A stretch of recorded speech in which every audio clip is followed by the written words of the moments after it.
So I filmed this intro a couple times now, and I'm getting really mad at myself at this point because this video is on social skills. How can it take me so long to make an intro on a video that I thought I was going to have enough experience with?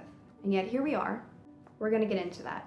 I've been wanting to make this video for quite some time now, but I wanted to wait until I felt like I had enough information, enough experience, and enough time to think about what it is that I really wanted this video to be about. Now, if you're familiar with me or my channel or any of the videos that I've posted, I've talked about this topic a few times before, but never in the way that I'm going to talk about it today. Before we get into that, I just wanted to welcome everybody to the channel. Welcome back if you're a returning subscriber. My name is Bridget. On this channel, I post a lot about mental health. I post pretty much anything related to introverts and social anxiety. I talk a lot about my personal development journey over the past couple of years, and I just like to share what I've learned. And so if any of those topics interest you, stick around, make sure you check out some of my other videos. Don't forget to like this video if you found it helpful or useful, comment below what you'd like to see more from me, and subscribe if you are not already subscribed. So let's get into the video. Like I said, I've been wanting to film this video for a while. If you check out a video I posted just last week, it was my latest video, you'll see that I talked about my journey with social anxiety. I think I titled the video, I Grew Up for 10 Years. And I did. I grew up with something called selective mutism. And if that's unfamiliar to you, make sure you go check out the video. I'll be linking it right up here. Check out that video. I talk about my journey with social anxiety and selective mutism in depth. So this portion right here will make a whole lot more sense to you. So growing up, again, I struggled socially. I struggled socially probably until just a few years ago, honestly. My journey came in waves, and social skills were not something I was familiar with. And that's putting it very, very, very lightly. I had zero social skills until I was probably roughly like 20 years old. Like zero social skills. I had, people that I became very comfortable with, and I was able to speak in a way that made me seem like I totally had social skills. But when it came to speaking to people that I had never met before, or speaking to professionals, or like anyone outside of my really close social circle, I was totally awkward. I was shy. I stumbled over my words. I, drew blanks often. I didn't even know how to conduct myself in a social setting. It wasn't always extremely bad. There were definitely points and stages where I was better because I was surrounded by people I was comfortable with. But I'd say majority of the time I struggled. When I moved to Florida, which is where I live now, with my husband 2 years ago, it was very difficult. And we were both placed in an environment in which we were very unfamiliar with. We had no family here. We had no friends here. We were both working from home at the time and still are. And it was very hard to connect with people. It was very hard to meet new people. It was hard to put myself back in that point where, let me backtrack a little bit. In helping myself, trying to be better socially, I would always try to put myself in like those little uncomfortable situations, which I talked about in last week's video, exposure therapy. I would push myself a little bit more each day, right? And that was back when, I was familiar with my surroundings, right? Back in my hometown, back in my college town, in those places where I had friends that I knew and I saw people regularly, and, I was surrounded by people who were pushing me. But when I was put in this new environment, and although my husband was with me, I didn't have enough opportunities in which I can push myself, or at least those opportunities were lessened because if I didn't have to push myself, I wouldn't. It became a lot harder to push myself. That's the best way to put it. We were staying home a majority of the time.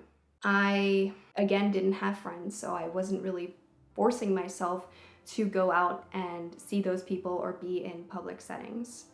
I didn't really have a set routine, so I wasn't seeing people on the regular. Like, I didn't have any doctors in the area, I didn't have any regular appointments for anything, I didn't have any regular workout classes or anything like that that would push me to be in social settings. I think I was like ordering, I mean, I still do this, but like ordering groceries, so I wasn't even going to the grocery store. So for months, I remember kind of like living like a hermit. But then we were meeting new people, we were getting familiar with the environment. It was becoming easier, but I was still awkward around people. I was still, not really comfortable meeting new people. I would get super, super anxious. I remember like having a knot in my stomach before we had to go into any social interaction with anybody. Like, I really, really, really didn't want to go. I'd do it anyways, I'd feel good and have that whole thing, right? Every time, if you're someone with social anxiety, you would know that when you do go into that social setting and you complete the role, you fulfill the requirement, you do feel good. You feel like you've accomplished something. Like, kind of like after you complete a workout, you feel that rush of adrenaline, like, I feel really accomplished. It wasn't until I really got back into that whole personal development journey where I was consistently reading, I was consistently filling out my journal, and I was posting consistently on YouTube and talking about my findings and talking about what I was going through at the time, that I really started to figure out who I was, so to speak. I was really determined to figure out kind of like who I was hiding for the past couple of years. I wanted to understand myself. A lot of the people that we were meeting around us in Florida, and the reason why I'm talking about Florida so much is because I think these past couple of years it's been a huge shift for me. So that's why I'm kind of talking about that the most. And so the people that we were surrounding ourselves with were mostly people that were quite older than us, and who we became very familiar with and who are very familiar with now. They were very established, they were well into their careers, they were well into their social life, and that became really, I was inspired by that. Of course, I wanted to be around those types of people because you go to someone who is very equipped, right? You go to someone who's very established and who you would want to seek out as a mentor. And so it was the people that I surrounded myself, the people that I read about, the people that I watched. I was kind of like obsessed with really trying to figure out the social scene and how people conduct themselves in general. And I've talked about this book in particular before, called Quiet by Susan Cain. And in this book, she is basically interviewing a whole bunch of people from all walks of life, trying to figure out what makes introverts the way they are. And she talks about her work with specific clients and treating them, kind of helping them figure out ways in which they can come out of their shell. And I was really interested in that. And what really struck me about the way she talks about introverts and people with social anxiety is the fact that we tend to, get so in our head, which we do. We tend to overthink things and judge ourselves subconsciously. And that got me thinking for a while, and it wasn't something that happened overnight for me. But what I really wanted to figure out was why I was judging myself, why I got so in my head during conversations. And again, like most things that I struggled with, it was a mindset thing. It was something that I believed to be true in myself, right? I thought these were weaknesses. I thought I was awkward. I thought I was just, all these things. And for me, that became true. So I lived that truth. That truth came out in the way I spoke with people. That truth came out in the way I carried myself, conducted myself, the way I fidgeted, the way, my face would get red in a conversation. And I would think about what I was saying. When I kind of shifted that and didn't do those things, right, I stopped thinking about what I was saying and I really, really focused on what the other person was saying rather than how I was being portrayed. That is when I noticed things starting to change in my life. And slowly but surely, as I had conversations with more and more people and got very familiar with, being thrown into different situations, being thrown into different conversations, it became that much easier to not think about all those things and not think about, how I looked or how I sounded or what it was that I was saying. What I learned is that you can sound incredibly intelligent and credible, even if you're speaking garbage, as long as you are confident in what you are saying. So many people do it. So many conversations we have with people do it.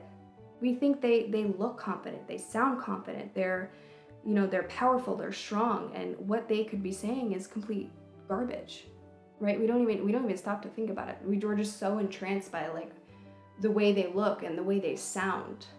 And I don't want this to come off as vain. Like, I was never seeking out looks or sounds. I just wanted to feel confident. But again, it wasn't until I kind of like acted as if like I pretended to be that person that I really like was able to take a step back and hone those qualities, like hone that confident sounding voice, the confident look, the whatever. It was what I was saying before combined with that confidence that I was beginning to feel by learning and watching people and getting out of my head, which obviously took more work, that made it really easy for me to develop better social skills in general. And what's funny, I've had this conversation with a few people recently, is that because I'm gaining this confidence, because I'm like randomly putting myself in situations where I'm not like thinking about it too much, I've gotten this like weird urge to speak in a way that I normally don't speak. Like, I sound more educated, I sound more intelligent, which is bizarre to me. I'm using words that I've never used before, and I'm like, where are these coming from? Where is this background coming from? I have no idea. And it's because of that confidence. It's because of the letting go of certain ideals that I had about myself prior. And so if you're looking to improve your social skills, if you're looking to develop your social skills, you really have to get to know yourself, and you really have to understand what it is that's holding you back. So for me, it was definitely my confidence number one. And it was the fact that I felt like I wasn't good enough for certain people. So really, confidence and mindset. You have to change what it is that you see as your weaknesses and change them to strengths, because I am awkward, right? But I hone in on that awkwardness. I make it known. I'm proud of the awkwardness. And so people in my life know that. They know I'm awkward, but I'm funny. And I incorporate that into different conversations, right? So incorporate the quirkiness, incorporate the awkwardness if you are. Incorporate those things into your daily life, your daily conversations, and you're gonna see a response. You're gonna get a good response. Again, this is what worked for me, and I wanted to share my findings with you guys, because that's what this channel is about. It's, I'm just talking about my life, my experience, and what I've learned. So thank you guys so much for watching today's video, and I will see you guys next time.